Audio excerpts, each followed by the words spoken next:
Radio Raumstation.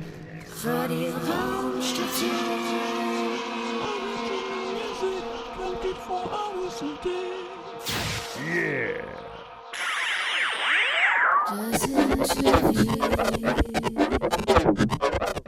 Today with TEDD VANWAGNER. Hi TEDD, so cool you are in this podcast serial with music interviews here on Radio Raumstation. I love to be around these music folks here, and I am always amazed about people's history and stories about their life and music. I heard you were hooked from very young to music. Tell us, how came? Hi, Melanie, and greetings from upstate New York. Before we get started here, I just want to say thank you for inviting me to participate in this interview series. I've been listening to some of the other interviews I've been doing with folks that I know from the online world, and I have to say I'm enjoying them really very much, and I appreciate the opportunity to participate here. Okay, so let's talk about my beginnings as a musician. That would have to start with a brief description of my parents. Now, both of my parents were musical, but not very, if you know what I mean. My dad played guitar. He could bang out about 3 or 4 chords pretty convincingly. My mom had taken piano lessons when she was a kid, so she had learned to read music and play the piano, but it really wasn't something that stuck with her. In fact, I can't remember hearing her actually play the piano more than once or twice when I was young.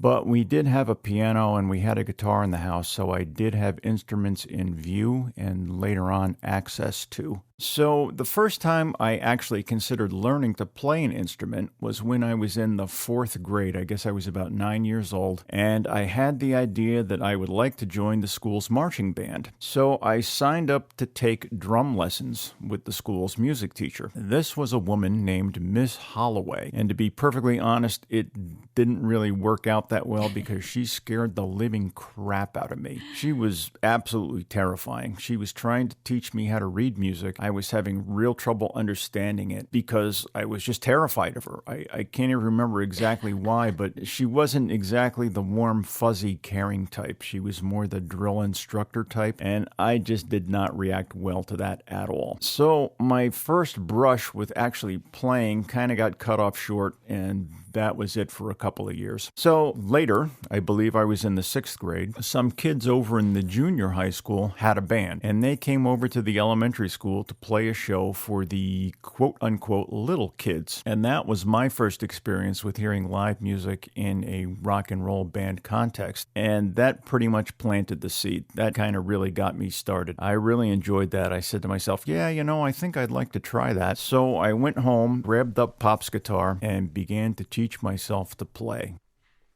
How did you find your instrument? You tried out various ones, or you knew immediately from beginning?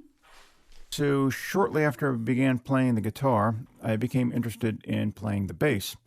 Back when I was first learning to play, I didn't really hear music on any kind of sophisticated playback system. So I wasn't really hearing any music that was being properly reproduced. Back when I was in the 6th grade and those kids came over from the junior high school to play for us, that band didn't have a bass player. What they had was a kid who was playing the bass parts on a regular guitar. So we weren't really getting the full effect there. However, the first time I saw a live band that had an actual bass guitarist in it, I was pretty much floored. And not so much by what was being played, but the sound of it just appealed to me on a really primal level. And I knew right away, as soon as I heard it, that that was what I was going to do. Shortly thereafter, I was able to obtain my first bass guitar. It was a real piece of junk, but I loved it anyway, and it pretty much set me squarely on the path. But due to my wide-ranging interests in different styles of music, I eventually began to collect other instruments and set about learning to play those as well. At one time or another, I've played violin, flute, keyboards, drums, Chapman stick, and lap steel guitar. I suppose that saying that I learned to play some of these instruments is a bit of a stretch. It's probably more accurate to say that I learned how to operate them. But just the experience of trying to learn how to play them really helped me to develop my ear. And I was able to learn to pick out parts and transfer them between the different instruments, and that helped me to develop that ear and also to be able to learn parts pretty quickly. I remember I started with a bass guitar too, and I had a very old one looking like an egg. It was an old Vox bass. It was for sure garbage, but I somehow used it, and it was a good sound. What is and was your favorite music, Ted? I guess must be fusion rock or prog, but maybe I'm wrong as well. Tell us about your idols when you had been young, and from the ones you maybe admire now. And was there any road you walked along style-wise?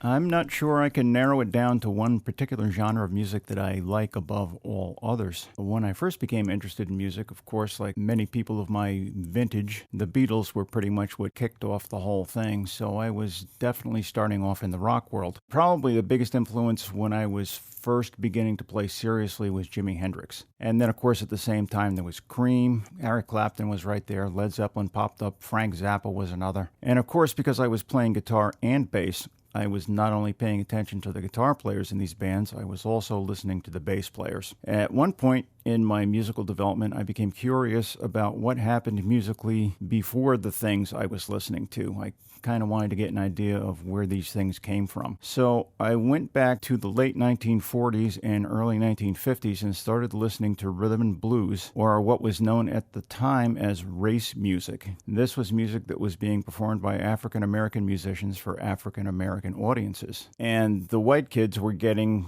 the watered down versions of this stuff. The black kids were all getting artists like Little Richard or Chuck Berry, Big Joe Turner, Wynonie Harris, guys like that. And the rest of us were getting Pat Boone. And Pat Boone didn't really cut it for me. So I took a deep dive into early 50s rhythm and blues, and then that kind of evolved into listening to late 50s rockabilly music. And then somewhere along the line, someone gave me a Chess 45 of Little Walter, and that got me started with the blues. Of course, you know what we've been hearing from the Rolling Stones and Cream and then Led Zeppelin and bands like that. It was all rock music that was rooted pretty firmly in the blues. But at that point, I wasn't really familiar with the original stuff, so I spent a lot of time listening to that. Let's see, what else? Of course, I really got into English progressive rock. I had been listening to some of the other more adventurous American bands like the Mothers of Invention and Spirit, early Blue Oyster Cult, Captain Beefheart, stuff like that. And I guess when Yes came out,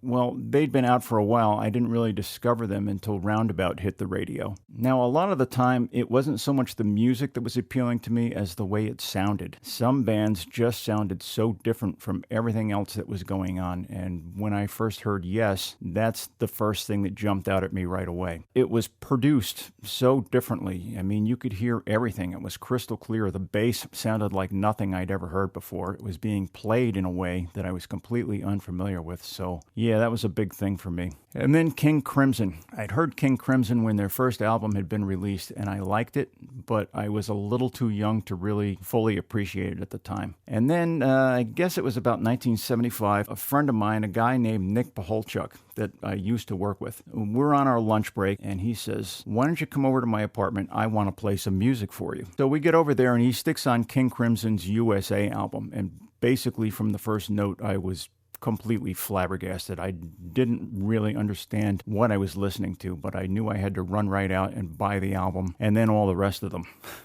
It became sort of an obsession for a while. So yeah, lots of different kinds of music I enjoy. When you listen to the stuff that I write, I guess most of it is going to be in the progressive rock experimental genre, but I really do like to play blues and R&B and all kinds of different things.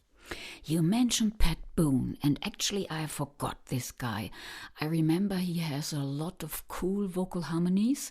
I need to check it out again, so thanks for remembering me.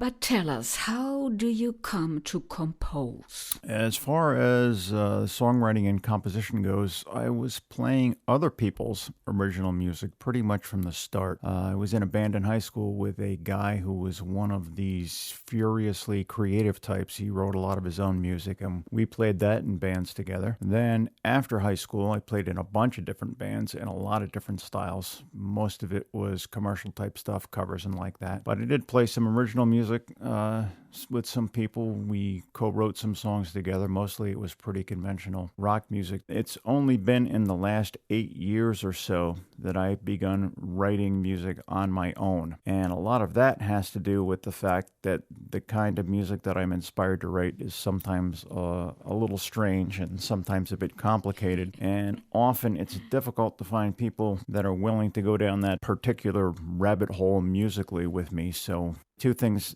happened that provided the inspiration for me to begin writing my own music. And the first was having access to recording equipment. The kind of music I'm inspired to write is a bit unusual and complicated. And without the benefit of being able to record ideas and manipulate them, it's kind of hard to make that stuff happen. Also, at this point, the technology has advanced to the point where a person like me who can play multiple instruments and knows enough how to program the ones that I can't play gives me the ability to put these songs together all on my own. And the other thing was, of course, coming to vandalism and rubbing up against people from all over the world playing all kinds of different music and beginning to do collaborations with people in different styles and just seeing how many people were out there writing their own stuff. So I figured, well, if they can do it, maybe I should give it a shot too. Good, you did that. Let us now hear a first music. And today I would like to ask you if you would need to introduce yourself with one of your songs. Which one would it be and why?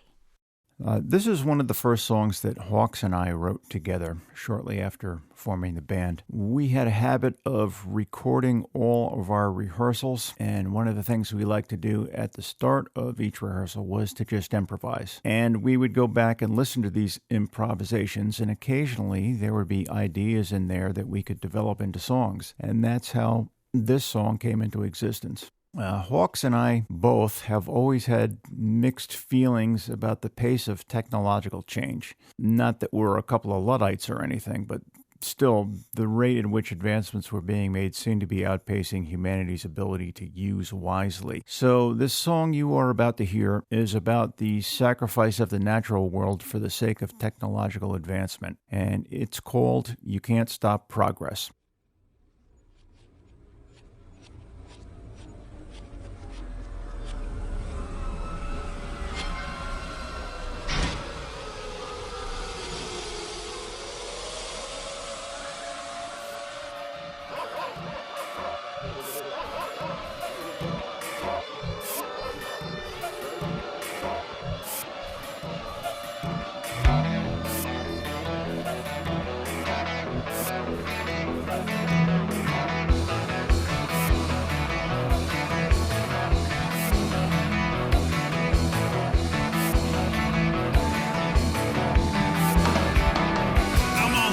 Provided by the slaves of purpose, out in my body of steel. I look like something of beauty shining in the light, in the mind behind the wheel. I'm heading out to the forest where potential lies, like a mother with a child.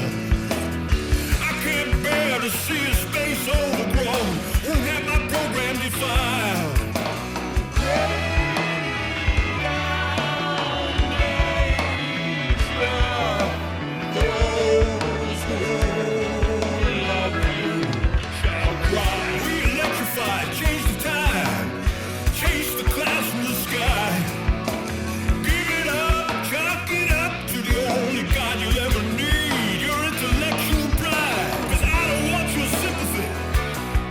It's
wow, I'm really fan now.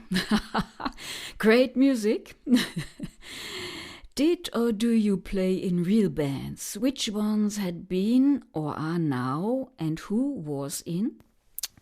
Yes, there have been many, many bands, starting in junior high school, through high school, and beyond. There were a lot of musicians in the school that I went to. Most of them were guitar players. I think I was maybe one of two bass players, so I was always able to hook up with somebody, get a situation going, get into a band or a jam session or whatever. After high school, it was right out there onto the club circuit for me. Now, this was starting in the early 70s and going through the early 80s. There were a lot of bands around and a lot of places for them to play in. Shortly after graduation, I was living in Poughkeepsie, New York. Not a very big town by any stretch of the imagination, but thinking about it, on a Friday night, there were at least 6 clubs with live music going on at the same time. So if you weren't playing, you could hop from club to club to club and see 6 different bands in the space of about 4 hours. At this point, we're all playing club-oriented music, party-type stuff, not a lot of art involved. But I did stay real busy, traveled quite a bit regionally. Then something happened. When I was about 22, 23 years old, I was involved in an industrial accident and injured my back, and that gave me some problems with life on the road. I couldn't really travel anywhere and stay overnight. It kind of limited my geographic area because, anybody who's had to sleep in the back of a car or in some cheesy motel knows that even under the best circumstances, it's going to be tough on your back, even if you don't have a problem. And I had a pretty serious problem. And it did limit my activities quite a bit. Of course, being a bass player at that time, I was carrying an amplifier the size of a small refrigerator around because that's just what you had to do to get heard back in those days, and that certainly didn't help any either. So most of that time was spent on the club circuit up until the early 80s when I fell into a band with a guy from England by the name of Ray Bennett. Ray had been a member of a band called Flash. Now, Flash was put together by Peter Banks, who had been the original guitar player in Yes before Steve Howe. Ray had been the bass player in Flash and was also the principal songwriter. So Flash recorded 2 or 3 albums, went on tour for a couple of years, then fell apart.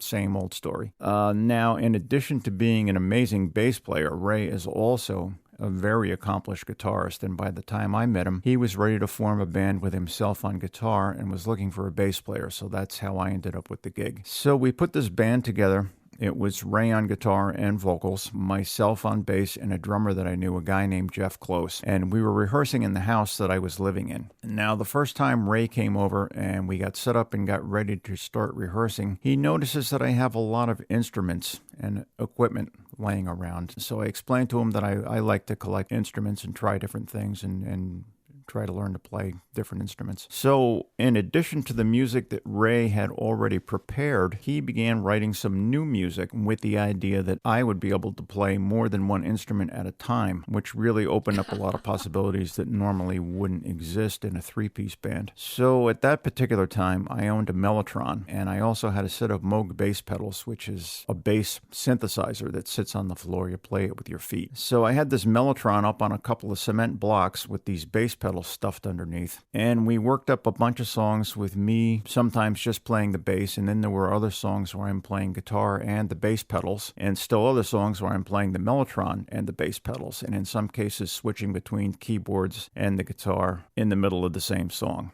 So I was playing extremely challenging original music, some of it on unfamiliar instruments, with a guy who had actually done it. He'd played in a serious progressive rock band, recorded albums, toured the world, all the rest of that stuff. And I could not have been happier. I found it very, very challenging, but I was also very, very satisfied with what I was doing and the way the band was turning out. The band, for a 3-piece band, sounded absolutely gigantic. Now, prior to this, I had done some studio work, demos, stuff like that. But working with Ray was the first time that I worked with someone who had their own decent recording equipment. Ray had a 4-track Tascam machine that he used to bring to rehearsals, and he really knew that machine inside and out. So just using that machine, recording in our rehearsal space, we were able to assemble a very respectable demo that we used to shop ourselves around to try to get a record deal. So Ray was the guy who first made me aware of the possibilities of recording at home, that you didn't have to go into the studio to get really, really good results. So we rehearsed up a bunch of pretty non-commercial original material, recorded our demo, and then Ray visited some record company executives, and with the demo, he persuaded some of these people to come out to some showcase gigs that we had booked down in Manhattan. So we played a bunch of showcases. Guess what? Nothing happened. It was the early 80s. Musical tastes were changing. There wasn't so much interest in the kind of music we were playing at that point, and again, the band fell apart. But overall, it was a tremendous experience for me. It was some real next level stuff.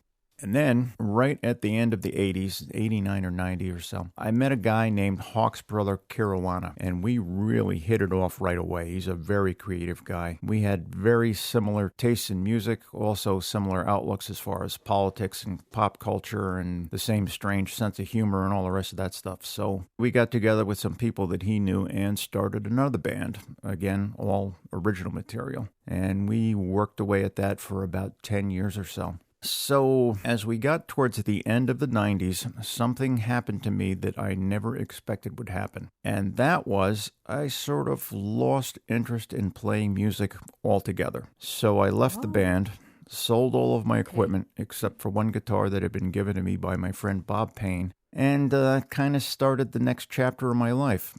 My wife and I had adopted a little girl back in 96, I guess it was, and my priorities were changing, and I wanted to spend more time with the family, as the disgraced politicians all say, but yeah, I thought that was it, that I was just never going to play again. Of course, as later events have shown, that didn't quite turn out to be the case.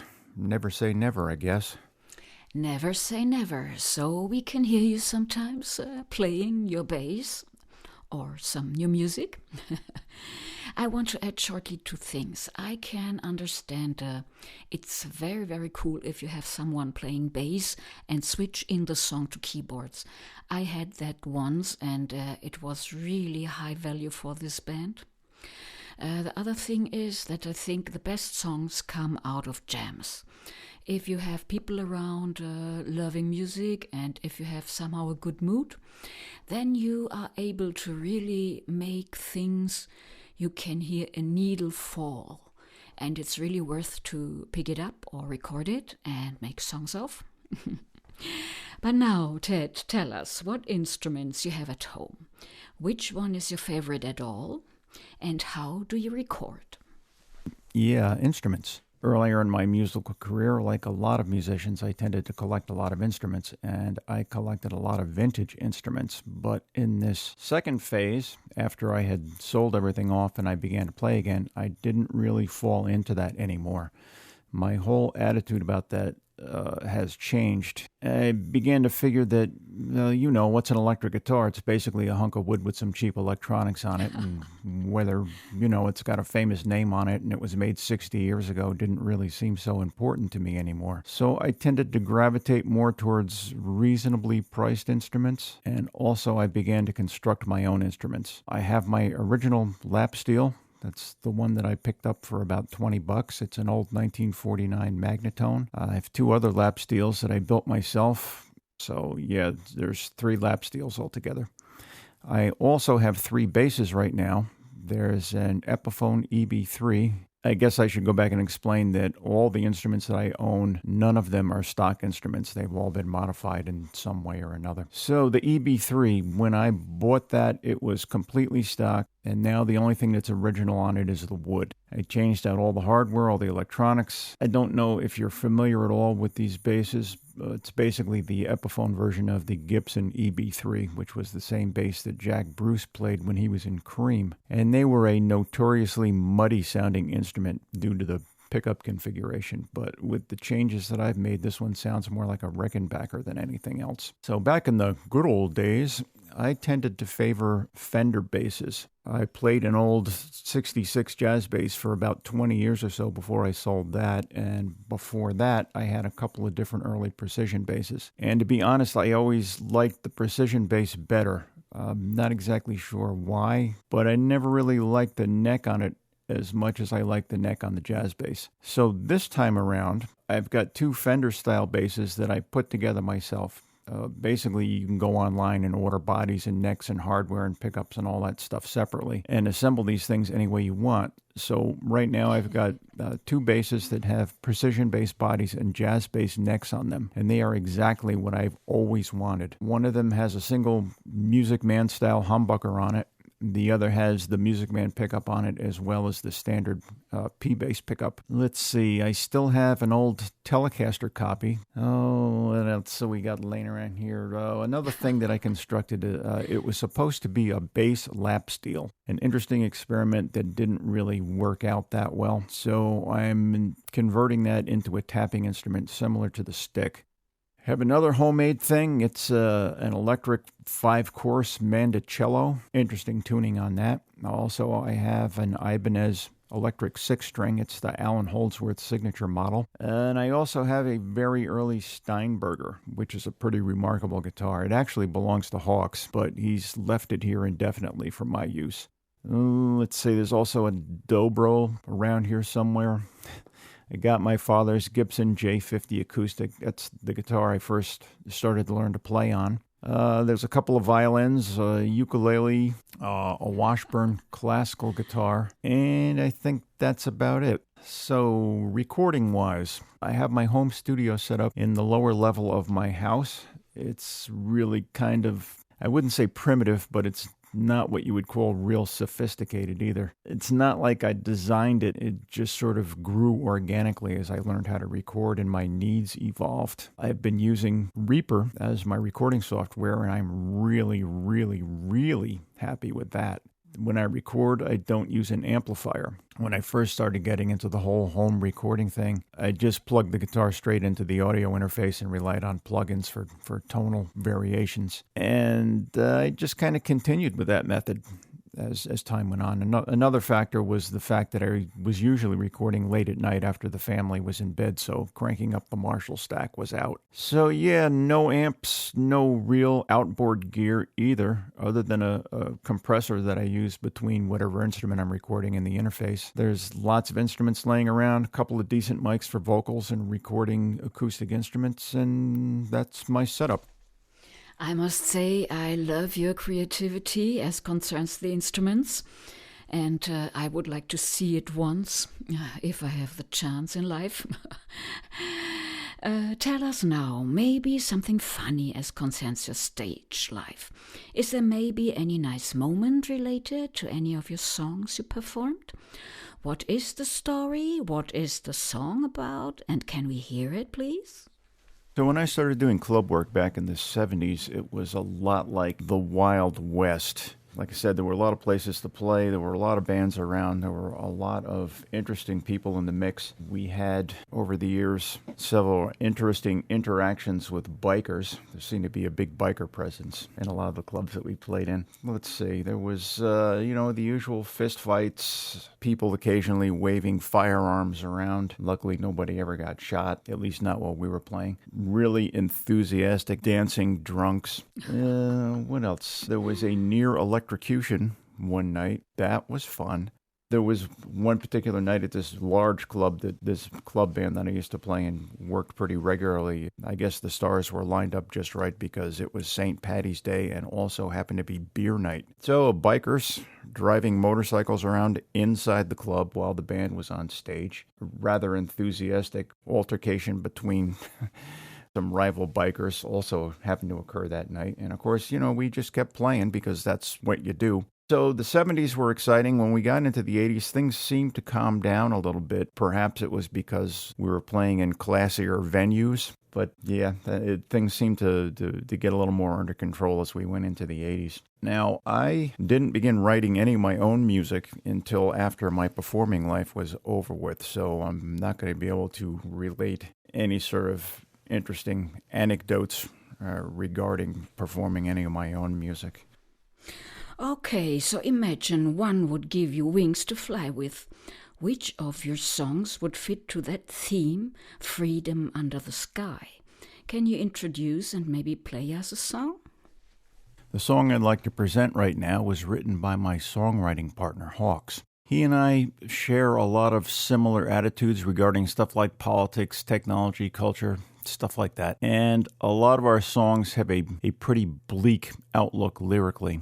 This one, however, while acknowledging that the world is a dangerous place run by maniacs, is a call to action in an attempt to draw like-minded people together and make an effort to make it all better. Hawks wrote the lyrics and the music and performs the lead vocal. I played all the instruments and did the programming, and we had Aaliyah Long and Yania Pearson come in to do the background vocals. This is our most recent project to date, and the song is called Believe It.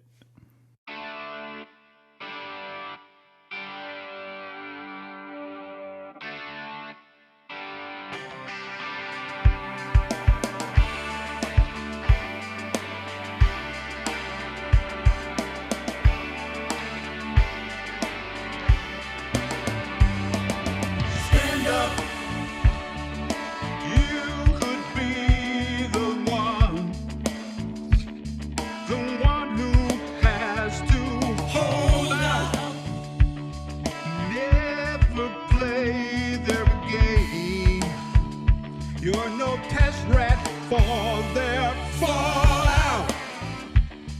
When borders fail to hold us, we'll soon be one. So stand up, dream of paradise. We can laugh when they say it's alright. You just come undone. We have a little therapy for everyone.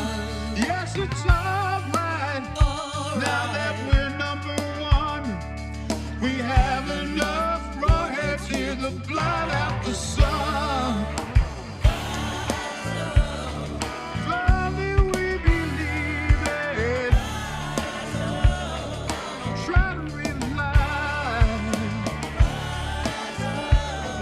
Slowly we receive it. Together we will rise. Slowly we believe it. Together we will rise. Shout! Gotta shout against the silence. Pick your truth, then speak out with courage against the powers. You know that they will stand up. Dump you, put you in your grave, and all the world will join us. Open up your eyes. We'll soon be one. This is America. Dream of paradise.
be self-evident that all persons are created equal, that they are endowed by their Creator with certain inalienable rights, that among these are life, liberty, and the pursuit of happiness, that to secure these rights, governments are instituted among people, deriving their just powers from the consent of the governed, that whenever any form of government becomes destructive of these ends, it is the right of the people to alter or to abolish it and to institute new government.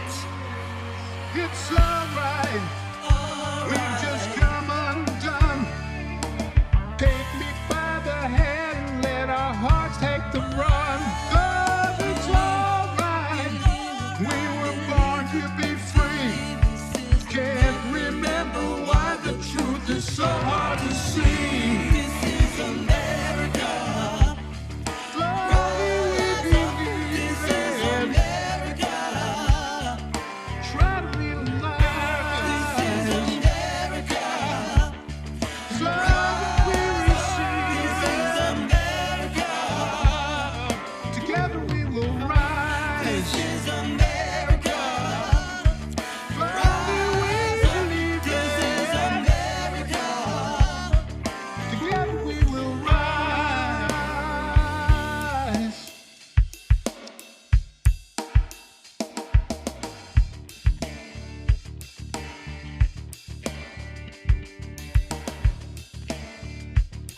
If only we believe it.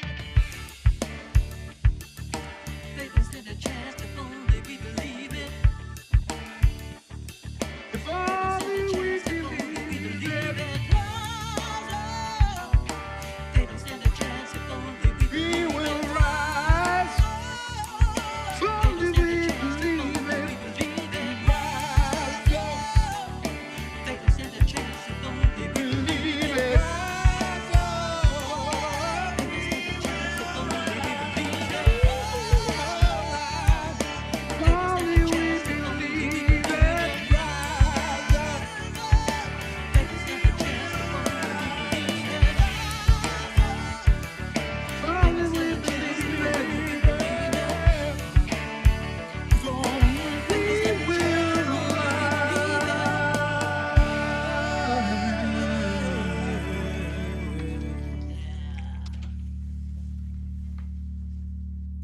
Super cool music, Ted. What was the most important concert you went to, and why you feel like this? Probably the most important concert that I went to personally, the one that had the biggest impact on me, was all the way back in the mid-70s. I didn't really get out to a lot of shows, as I mentioned previously, because of my back trouble. Traveling was always a bit of a problem for me. So I was limited to shows of bands that toured where I could get to comfortably. And this was a show that was in the mid-1970s and was at the State University of New York at New Paltz. And the band was Gentle Giant. Now, I had been listening to Gentle Giant on their albums for a while, and I was very, very impressed with them. The level of musicianship was just off the charts. And going to see them in concert really made me aware of new possibilities. These guys were all serious multi-instrumentalists, really high-level stuff.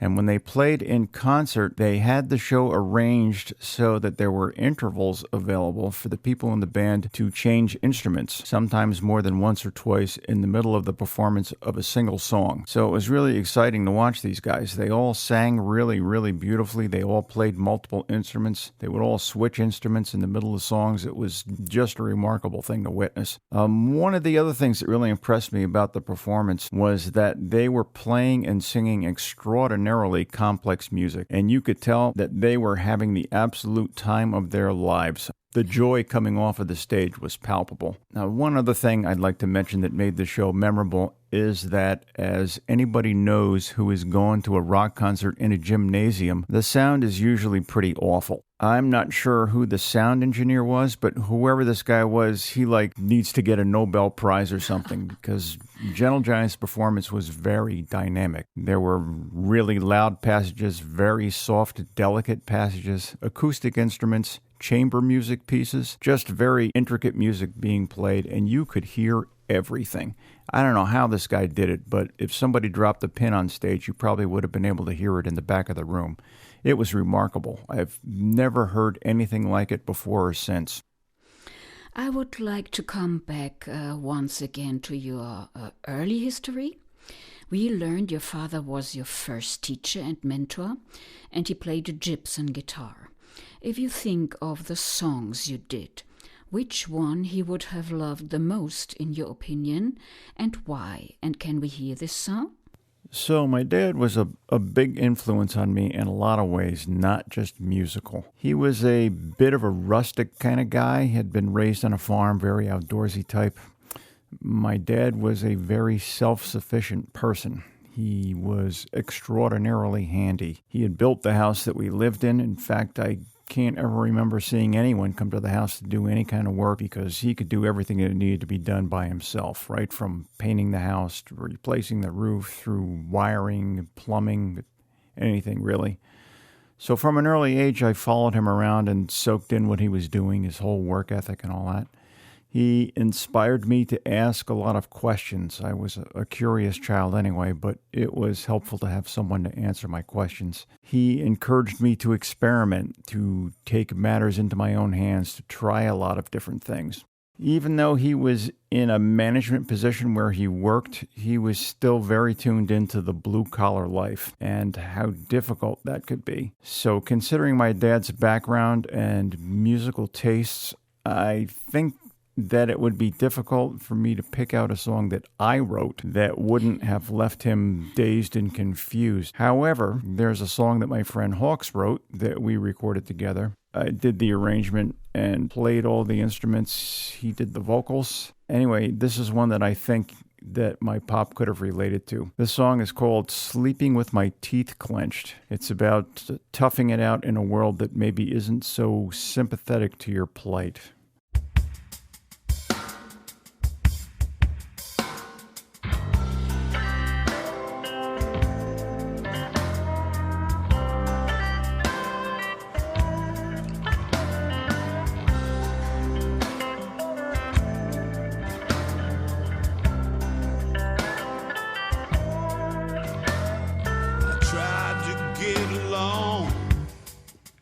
But I've always come up short. Get ahead, right or wrong, I'm not that competitive sort.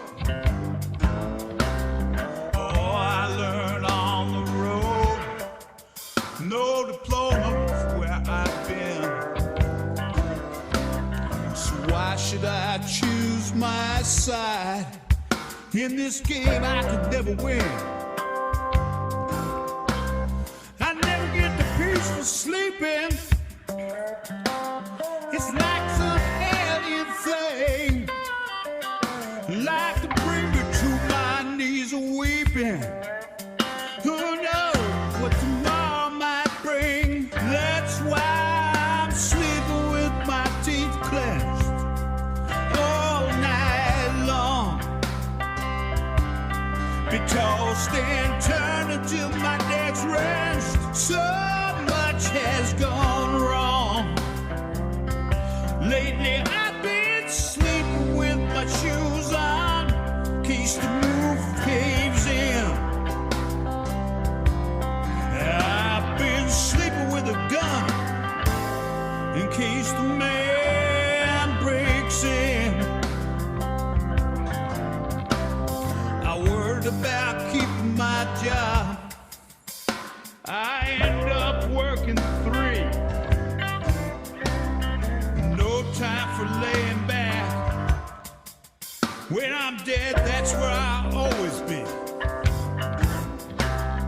White collar, he turned his head. He lives in his pretty world.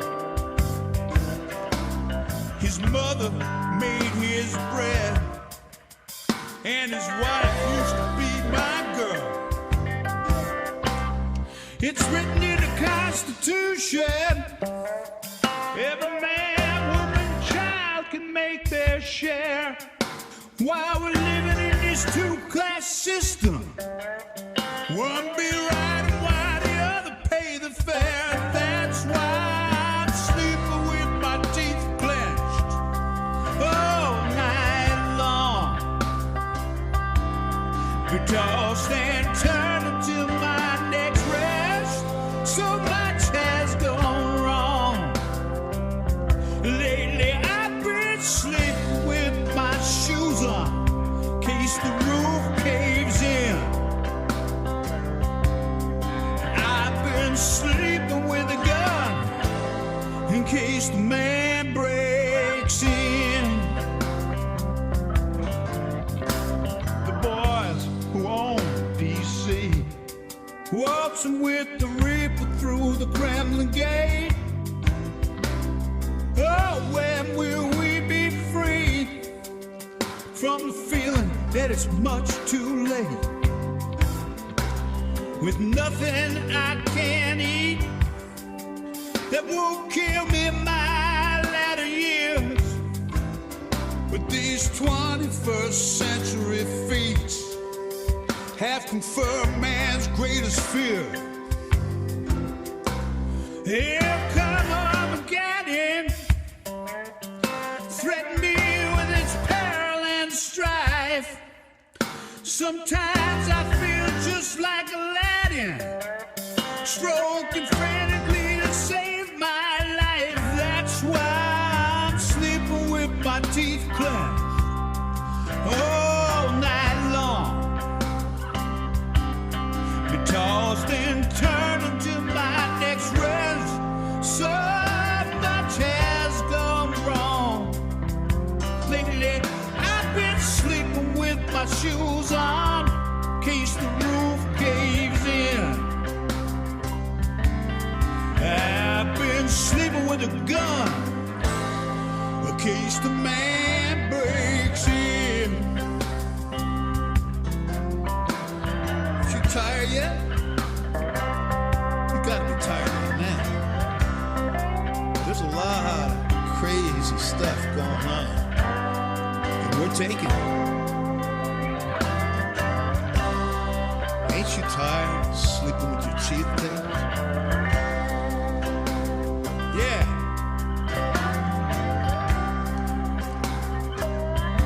Ain't you tired of sleeping with your teeth clenched all the night long? Yeah.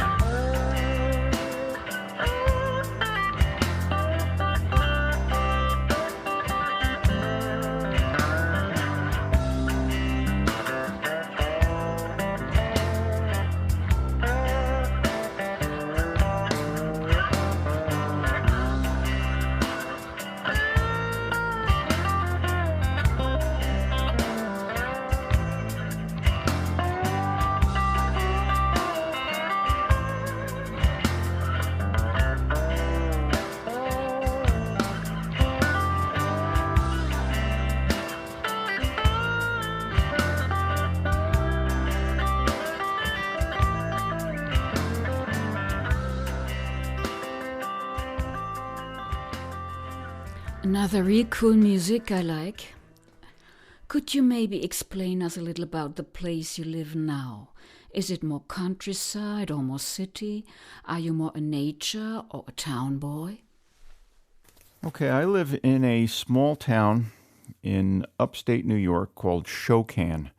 It's about 90 miles north of New York City. It's part of a larger township called the town of Olive, and it's kind of a strange situation here in that the largest landowner in the town of Olive is the city of New York. A lot of the property they own up here is underwater because the town of Olive is home to the Shokan Reservoir, which is one of the major water supplies for Manhattan. Also, the city bought up a lot of the vacant land in the town to keep it from being developed. So while that's not so good for the tax base, it's good for people like me who like seclusion and don't really want to have a lot of neighbors. Like I said, it's a small town. It's in the foothills of the Catskill Mountains. I've lived up here for just about 20 years. We built a house up here about 20 years ago. It's secluded but not isolated. I don't have any immediate neighbors, which is nice. My property has a driveway about 1,000 feet long, and it's back in the woods, so there's no cars driving by. It's very quiet. And yet I can get in my car, and 5 minutes later I'm at the supermarket. If you could share with us some of your dreams music-wise, what would it be, and maybe who would be in? I can honestly say that right now I am living the dream. I am doing exactly what it is that I want to do musically. I've met a community of people online to collaborate with through Vandalism, extraordinary musicians. In fact, if you'll indulge me for a couple of minutes, I'd like to speak at a little more length about the circumstances surrounding my coming to Vandalism, because it was really a huge turning point in my life. What was going on, as I mentioned before, I had stopped playing back in around 1999 or so. Priorities had changed for me. I'd sold all my equipment. I'd never anticipated playing music again. So one day I was at the local transfer station, the dump, if you will, and the guy who managed the place, the dump king, we used to call him, he comes over to the car and asks me what I got and all the rest of that stuff, and I'm looking around and I see this little guitar case laying on the ground there, and I ask him what's in the case. He says, I got this little lap steel, $20. I said, oh, is that what you paid for it? He says, no, that's what I want for it. So I open it up. It's a really old magnetone, and it's just almost completely destroyed. There's no strings on it. All the hardware is all screwed up and stuff. And I figured, well, what the heck, $20. I'm a handy guy. I'll pick this guitar up. I'll put it back in playing order. I'll turn around and sell it for $100. So I bought the thing. I took it home, did all the work on it, got it into condition. Of course, at the time I didn't play lap steel, but during the course of the restoration of the instrument, I began looking online at people who were playing, and I did get interested. So that plan went out the window. I didn't sell the thing. I kept it and set about learning how to play it. During that whole process, my wife, her health took a serious turn for the worse, and she had a long recovery in front of her, about a year and a half or so.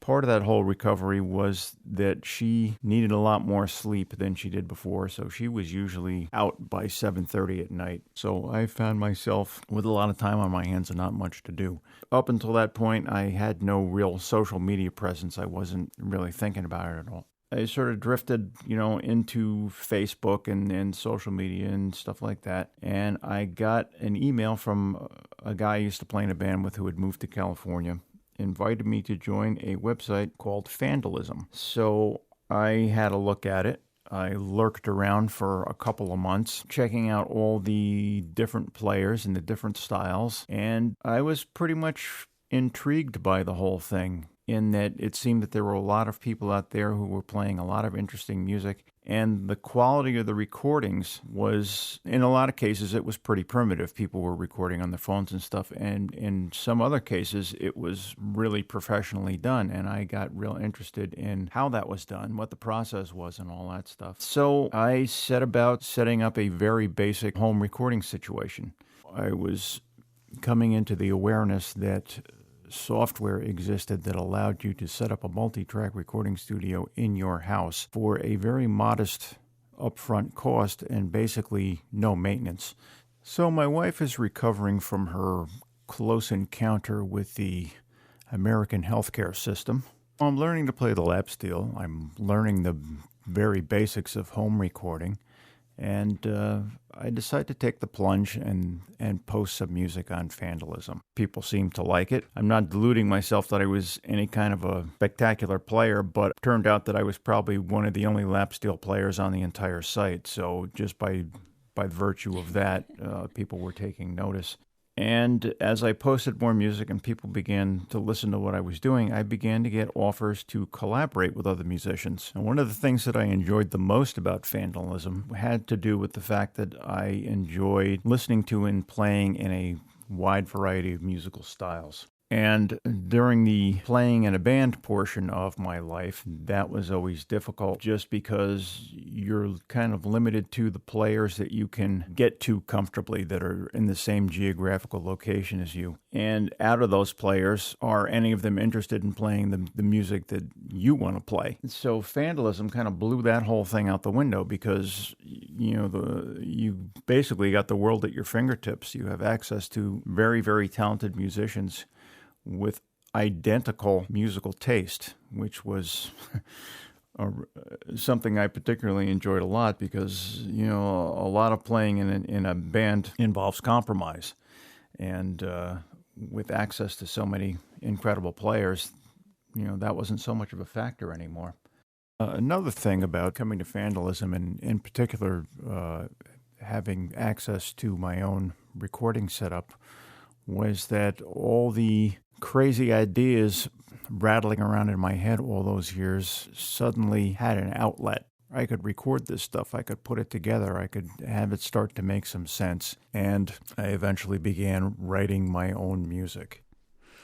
I can say I must agree to all you said. I was really amazed when I found this platform. Unfortunately, a lot of good people left there for some, I think, internet struggle reasons we all know from Facebook and so. But tell us, if you could put all these in a song, which one of your songs you would choose to play us, please? So Hawks and I have been working on a song that he wrote a number of years ago. We're re-recording a new version of it. Tried a bunch of different things, gone through a bunch of different arrangements, and we finally settled on this one. It's a song about having a cognitive awakening, and it sort of encapsulates my coming out of retirement and going into music again and coming to vandalism and all that stuff. So here's a song. Again, it's not quite finished yet, but it's pretty close. Anyway, the song is called Breath of Life.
Into my heart of clay,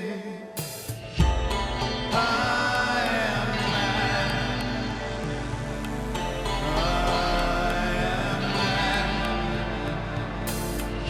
current of my being pulsates through my spine.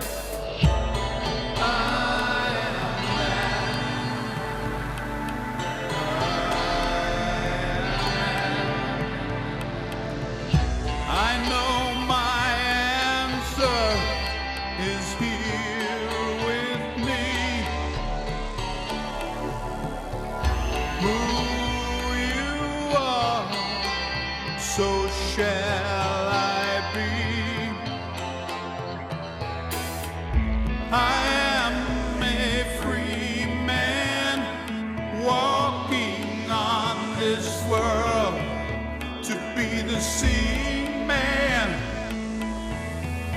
Feel the movement of the one who lives in us. I am that I am. I am that I am. Feel the breath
and never had it right,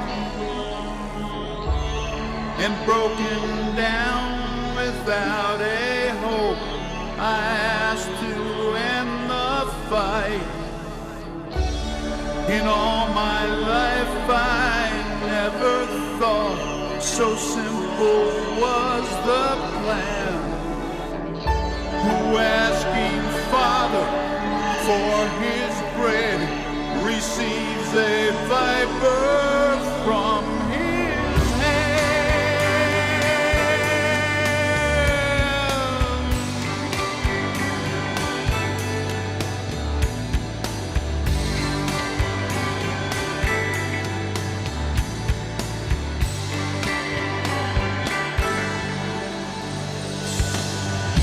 I am a free man walking on this world, a temple fire with a light atop my head, the one who lives in us. I am that I am. I am that I am a free man walking on this world. Be a seeing man, feel the movement of the one who lives in us.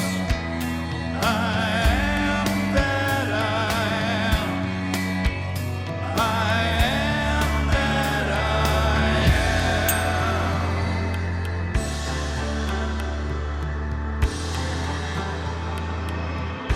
Breathing the breath of life.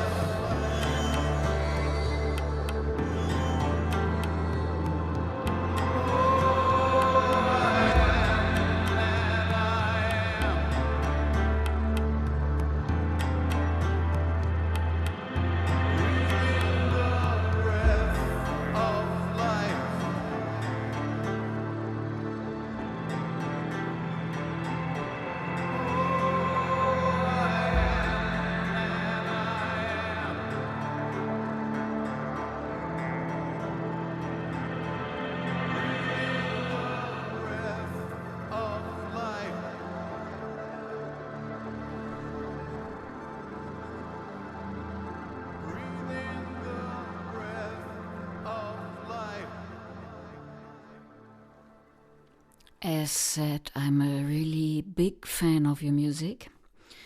What was the most challenging song you ever played and why? Can we hear it? So, the most challenging song I ever played is actually a tie.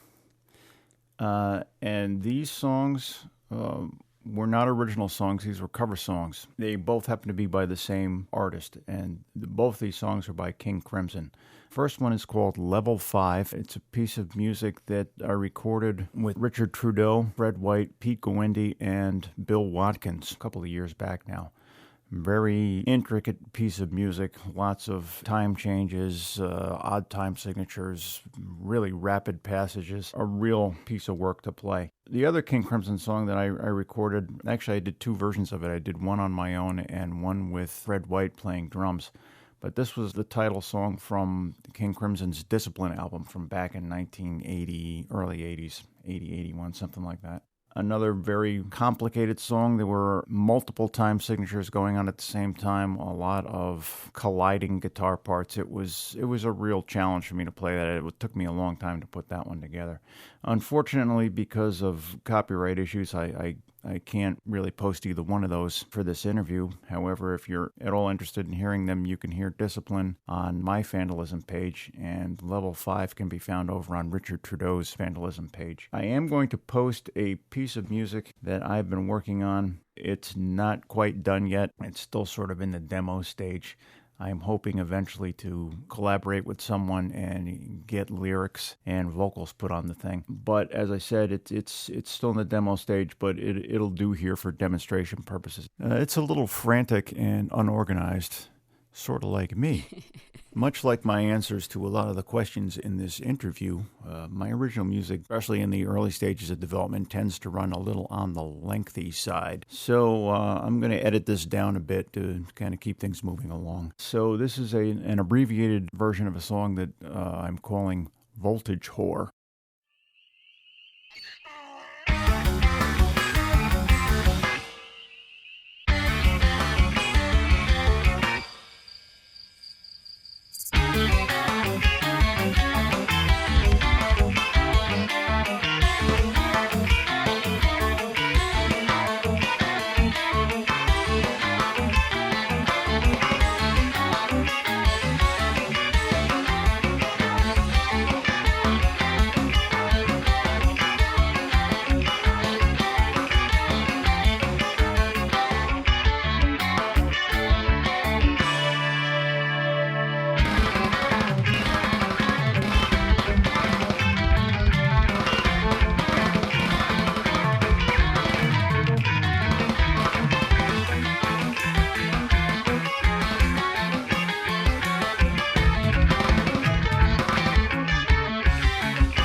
I love it.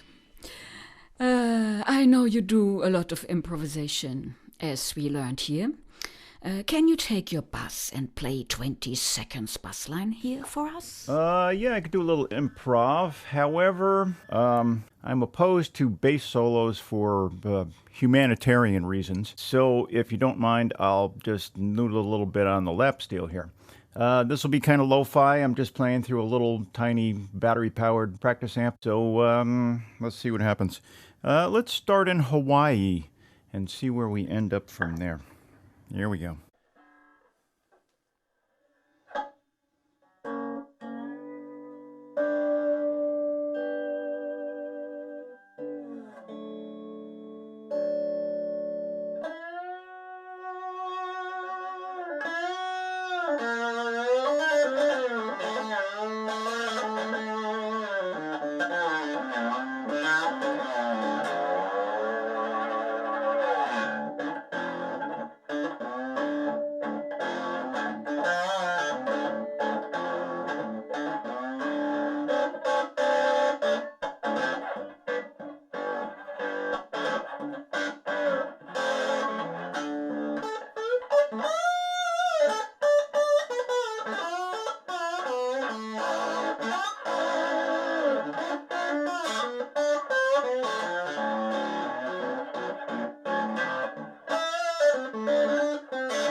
Sounds like Tom Waits.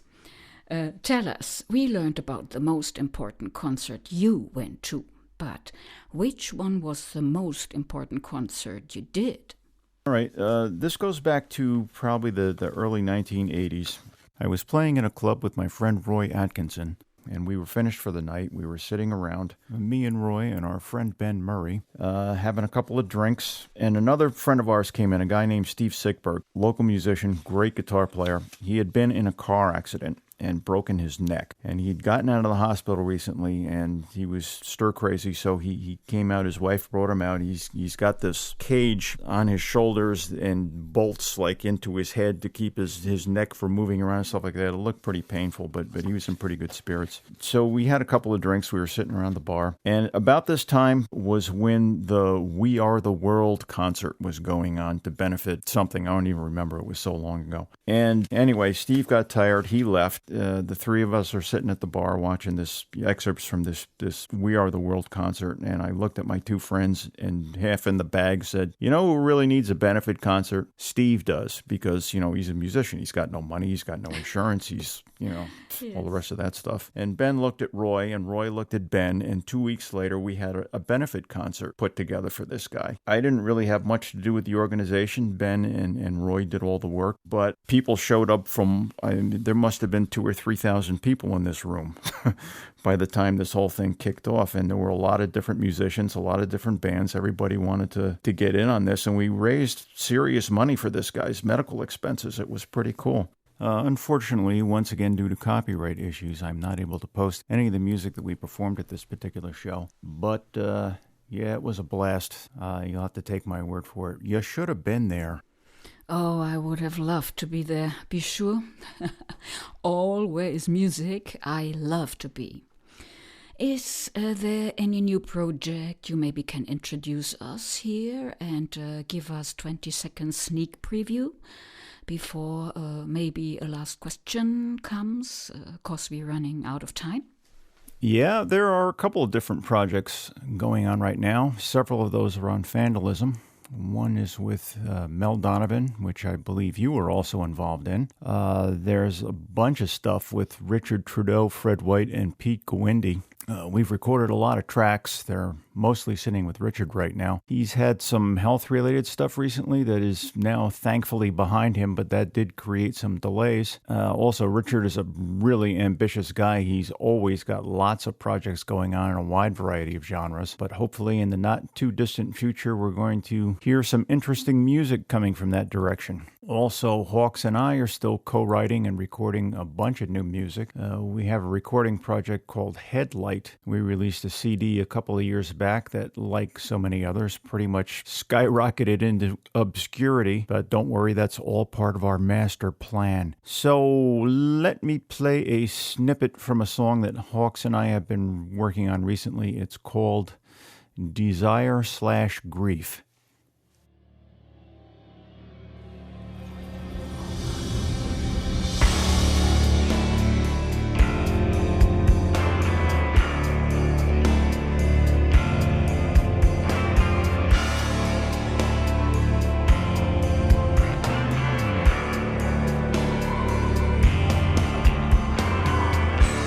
Something moves me, I can't resist. I'm parked in drive, I do the drift. I'm working hard to lose my grip. All reason lost to relentless whip. Like two good boys before they met.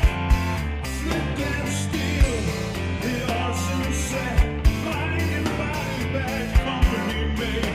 One will's desire, one strength shall take me over another hill. Drag through greener grass. Really exciting. Looking forward to hear all this song. If you could give one small wisdom of your music experience here to the music lovers and fans of Radio Raumstation, what would you like to share with us? Why, yes, I'd be happy to share some of my musical quote-unquote wisdom with you. Basically, this mostly relates to my current situation as an online collaborator and home recording enthusiast. Some of the things I'm going to suggest you may think are obvious, but are often forgotten or overlooked. Now, as regards the recording process, one of the most important things you can do is compare your mixes to a track whose production and mix you have heard before and are familiar with on your own equipment, and you would like your mix to sound like that. The other thing you should do is trust your ears more than your eyes. A lot of the technology we're all using has really interesting and attractive displays to look at while it's working, but it's more important what your ears are telling you than what your eyes are showing you. It's easy to get sucked into looking at something and saying, okay, that value looks good, but not really paying attention to what it actually sounds like and what the equipment is actually doing. Another thing, sometimes we work and work and work on a project and it just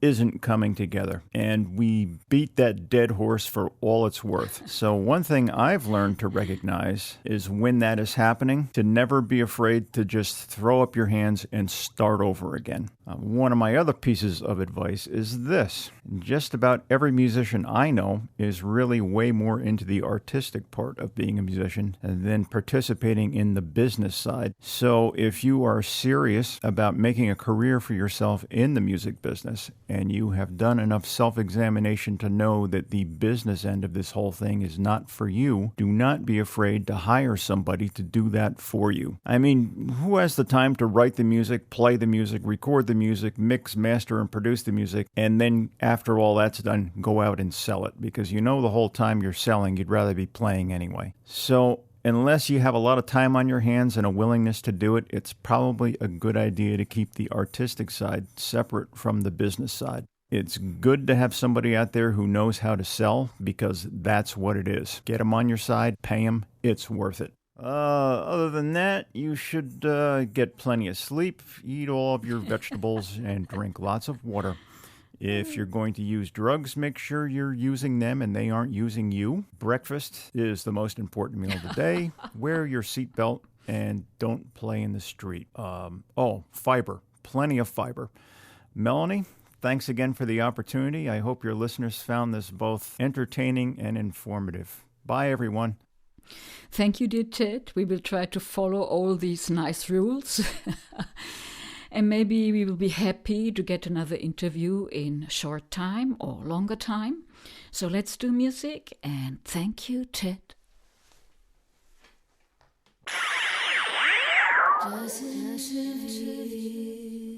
My name is Melanie Collie.